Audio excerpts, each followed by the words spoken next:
আল্লাহর কাছে ক্ষমা চাও, দুনিয়াটা কিছুই না রে যুবক। ওই কবরে যাওয়ার পরে গুনাহগারের কবরের দুই পার্শ্বের মাটির চাপ পাজরের হাড় চুরমার হয়ে যাবে। একটা নয়, দুটো নয়, 70 থেকে 99টা সাপের কামড়। কবরের ভিতরে জাহান্নামের আগুন। এরে বান্দা, এখনো কি আল্লাহর রাস্তায় ফিরে আসবি না?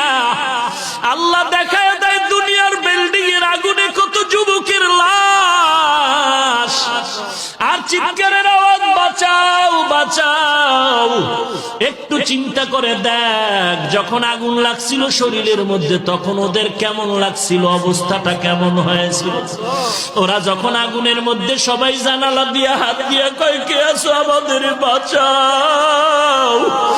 আমাদের ডানে আগুন, বামে আগুন, চতুর্দিকে আগুন। এই দুনিয়ার আগুন থেকে হাজার হাজার হাজার তাপের মাত্রার আগুন হবে জাহান্নামের আগুন। এরে যুবক, পায়ে হাত রেখে বলি, পাও দুইটা আগাইয়া দাও। আমি তোর পায়ে ধরে বলি, আর গুনাহ করিস না রে যুবক, আর গুনার পথে যাইও না।